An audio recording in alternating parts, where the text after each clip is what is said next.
तो नमस्कार, देव चैनल में आपका स्वागत है। आज हम जो वीडियो बना रहे हैं वो है 12वीं क्लास का दो ध्रुवीयता का अंत दूसरा लेसन पॉलिटिकल साइंस का एंड ऑफ बाइपोलरिटी, और उसमें टॉपिक है shock therapy. What is shock therapy? Shock therapy का अर्थ है आघात पहुंचाकर उपचार करना। पहले आघात पहुंचाओ यानी चोट पहुंचाओ, फिर उसका ट्रीटमेंट करो। शॉक थेरेपी आघात पहुंचाकर उपचार करना। ये बच्चों कहां प्रयोग करी गई ये थेरेपी, इसको देखने के लिए ये देश आपको समझने होंगे। ये देश है पूर्वी यूरोप के पहले नक्शे में, पूर्वी यूरोप के देश जिसमें पोलैंड, हंगरी, रोमानिया, बुल्गारिया, जो पूर्वी यूरोप के देश थे जहां साम्यवादी सरकार थी, जहां पर सोवियत संघ से प्रभावित थे, वहां सभी साम्यवादी और समाजवादी सरकारें थीं। एक यहां और साथ साथ दूसरा नक्शा जो दिया हुआ है, सोवियत संघ के विघटन के बाद जो 15 देश आजाद हुए, रूस सहित Estonia, Latvia, Lithuania, Belarus, Ukraine, Moldova, Georgia, Armenia, Azerbaijan, Kazakhstan, Uzbekistan, Turkmenistan, Kyrgyzstan और तजाकिस्तान। तो बच्चों यहां साम्यवादी सरकारें थी, सारा कुछ सिस्टम सरकारी था। उत्पादन के साधनों पर जो प्रोडक्शन होता है, उसके जितने भी रिसोर्सेज होते हैं, उस सब पर किसका नियंत्रण था, कंट्रोल था? गवर्नमेंट का। सब गवर्नमेंट के इंस्टीट्यूशन थे, गवर्नमेंट की सारी संस्थाएं थी। इवन खेत भी सरकारी थे। और मैंने बताया था कि उन खेतों में कुछ नहीं होता था। ये जो सिस्टम था वहां का समाजवादी कोलैप्स हो गया। तो इन सारे देशों को क्या करना था? ये वर्ल्ड बैंक ने और आईएमएफ मतलब इंटरनेशनल मॉनेटरी फंड, इन्होंने उनको ये सजेशन दिया, ये रास्ता बताया कि भाई आपको इस तरह से करना होगा। पहले आपको पुरानी सारी चीजों को जो सरकारी हैं सभी उनका डिसइन्वेस्टमेंट करना पड़ेगा, यानी सबको प्राइवेट करना पड़ेगा।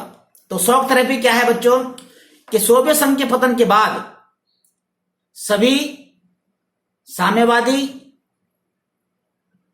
एक सत्तावादी, यानी जहां पर एक ही पार्टी का शासन था, और समाजवादी व्यवस्थाओं, ये समाजवादी व्यवस्था कहां थी? ये समाजवादी व्यवस्था एक तो ये पूर्वी यूरोप के देशों में, पोलैंड में, जर्मनी के दो हिस्से थे। ये जर्मनी अब तो एक हो गया है। जर्मनी में इधर पूर्वी जर्मनी था, इधर पश्चिमी जर्मनी था। और इसके बाद पोलैंड, ये हंगरी, रोमानिया, बुल्गारिया, ये सारे के सारे देश आप देख सकते हैं। इसमें इन देशों में समाजवादी सरकार थी, साम्यवादी व्यवस्था थी। और साथ में ये दूसरा जो मैप है, इसमें 15 गणराज्य बन गए, 15 देश बन गए। ये सभी मैंने भी नाम पढ़ के सुनाए।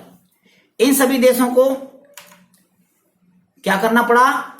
इन सभी समाजवादी व्यवस्थाओं को क्या करना पड़ा? लोकतांत्रिक पूंजीवाद व्यवस्था तक जाना पड़ा। और उस लोकतांत्रिक पूंजीवादी व्यवस्था तक जाते में जो उनको कष्ट हुए,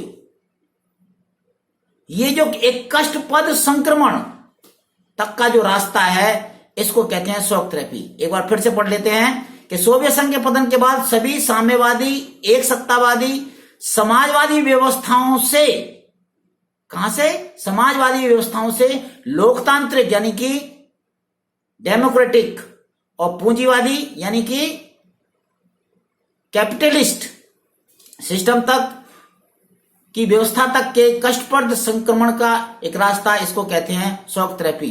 ए painful process of transition from an authoritarian socialist system to the democratic capitalist system, इसको कहते हैं शॉक थेरेपी।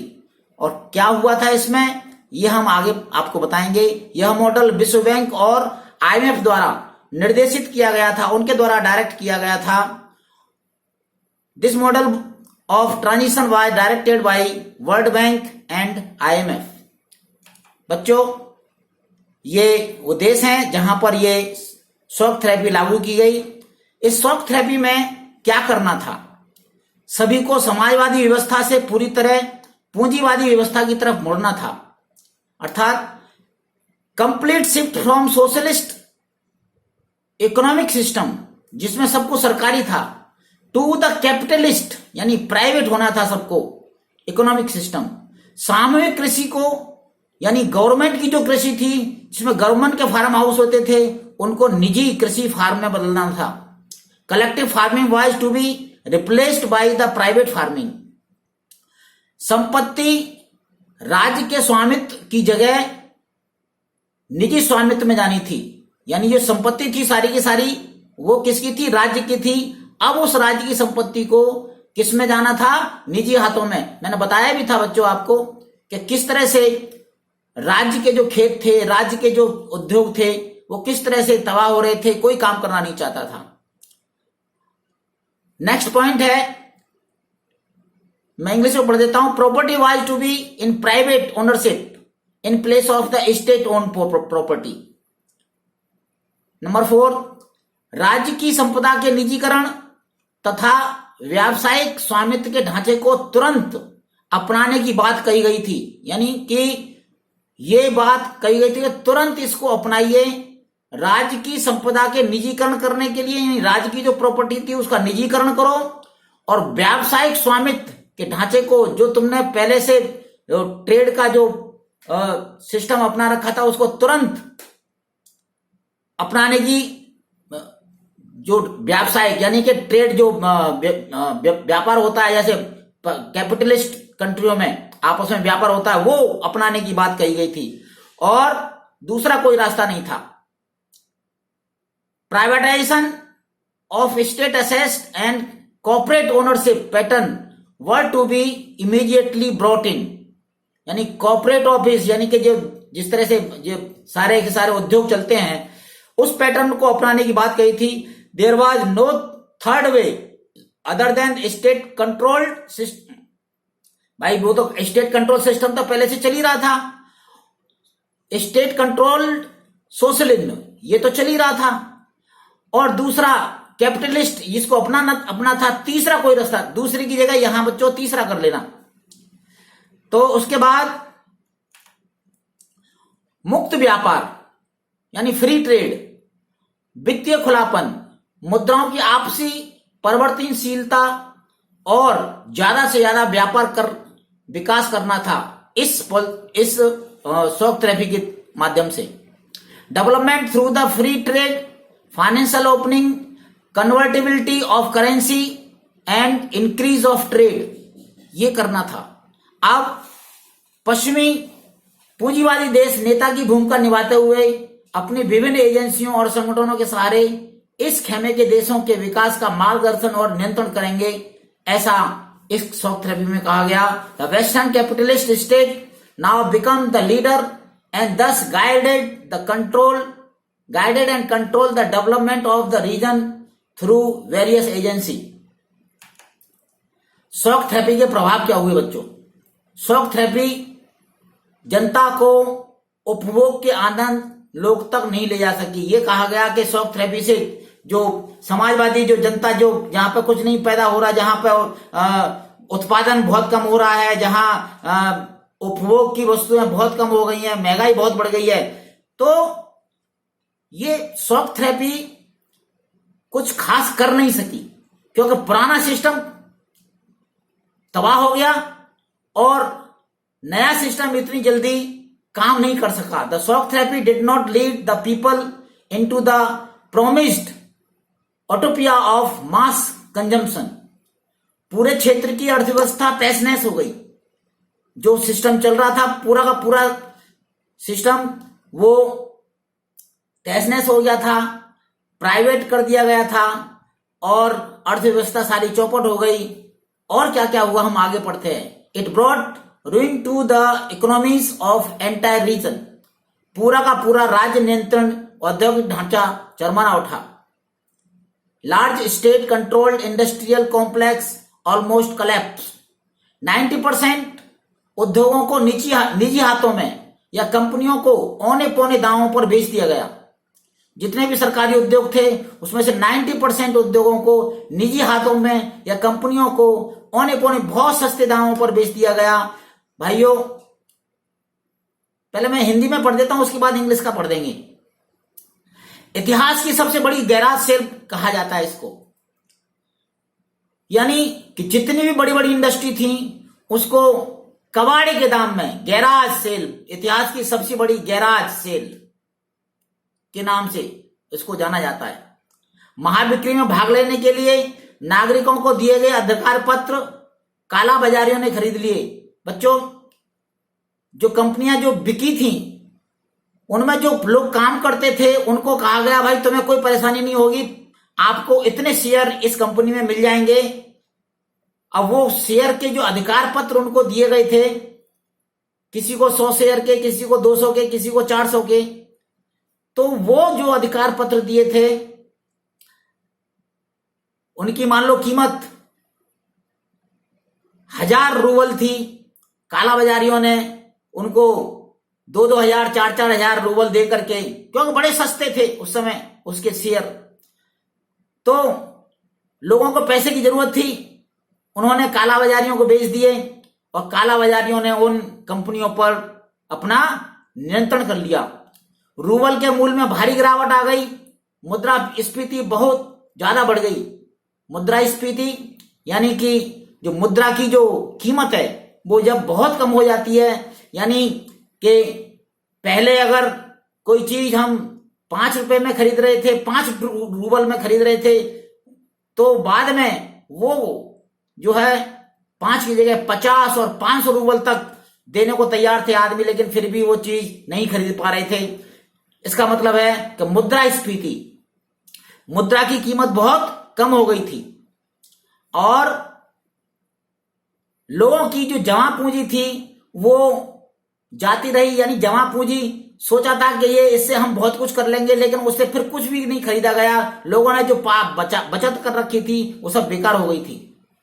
सामूहिक खेती की समाप्ति से खाद्यान्न की सुरक्षा मौजूद नहीं रही। उससे पहले सामूहिक खेती होती थी, कहीं कुछ कम हुआ, कहीं कुछ ज्यादा हुआ। लोगों को जो ना सरकार खाने की पूरा प्रबंध करती थी, नहीं हुआ तो बाहर से मंगाती थी। लेकिन अब जो है ये जो सुरक्षा थी खाद्यान्न की ये खत्म हो गई और लोगों को जो है ना बाजार से खरीदना पड़ा। रूस की सरकार ने आयात जरूर किया, लोगों को बड़े महंगे दामों पर वो सारी चीज खरीदनी पड़ी। ये मैंने आपको बता ही दिया था कि 90% of industries were put up for sale to private individual and companies. Largest garage sale के नाम से जानते हैं इसको। To participate in the greatest sale people were given voucher which were sold, ये सोल्ड नहीं है, सोल्ड है ये, in black market, black market में उनको बेच दिया गया है ना। और उसके बाद रूबल डिक्लाइन, रूबल की जो कीमत थी वो कम हो गई। इंटरनेशनल मार्केट में rate of inflation was so high the people lost their all their saving, not saying, saying नहीं है, सेविंग है। Collective farming system disintegrated, living people without food security and Russia started to import food. बच्चों, रूस की GDP गिर गई। GDP यानी gross domestic product, यानी कि जो उत्पादन हो रहा था वो बहुत नीचे चला गया। Russian GDP went down. सरकारों ने समाज कल्याण के जो प्रोग्राम थे तथा सभी तरह की जो रियायतें दी जा रही थी वो सारी की सारी बंद कर दी।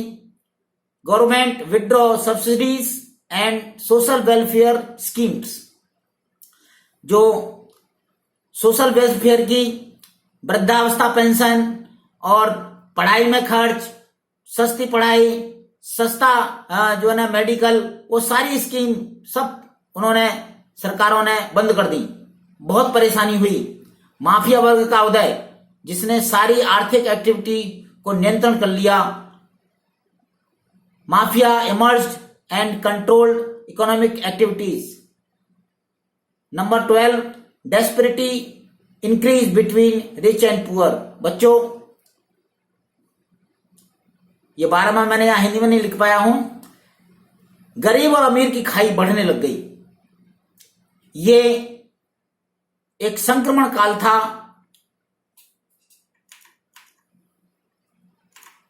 ये एक संक्रमण काल था, ट्रांजिशन पीरियड था। और इस ट्रांजिशन पीरियड में बहुत सारे कष्ट उठाने पड़े। लगभग ये 1990-91 से शुरू हुई और 91 से लेकर के 2000 तक, लगभग 10 साल तक उनको बहुत परेशानी हुई। और 2010 के बाद 2000 के बाद रूस की जो अर्थव्यवस्था थोड़ी पटरी पे आई। और जिस तरह से रूस में हुई उसी तरह से और जितने भी साम्यवादी देश थे, कहीं पर कुछ ज्यादा कहीं पर कुछ कम, लेकिन एक ही तरह का पैटर्न देखने को मिला। सारे के सारे जितने भी जो देश थे, जो मैंने अभी नक्शे में बताए थे, इन नक्शों में ये रूस तो ये है, ये रूस है। रूस के अलावा जितने भी ये देश हैं, इन देशों में इसी तरह से ये पूर्वी यूरोप के देश और रूस से अलग हुए ये गणराज्य, इन देशों में इसी तरह का जो ना संक्रमण काल देखने को मिला। ये संक्रमण काल 1990 से लेकर 2000 तक लगभग 10 वर्ष चला। रूस सहित सभी 15 नवनिर्मित देशों को कई मोर्चों पर संघर्ष करना पड़ा और 10 वर्षों के बाद अब इनकी स्थिति जाकर के ठीक हुई है। तो बच्चों, ये कम से कम 6 नंबर का प्रश्न आ सकता है कि शॉक थेरेपी क्या है और शॉक थेरेपी का क्या प्रभाव हुआ, इसको आप विस्तार से लिखिए। तो 6 नंबर का प्रश्न है। आपको अगर मेरा वीडियो अच्छा लगा हो तो आप इसको लाइक करें, शेयर जरूर करें, जिससे और बच्चों का भी भला हो। और देखते रहें देव चैनल। धन्यवाद। Thank you very much.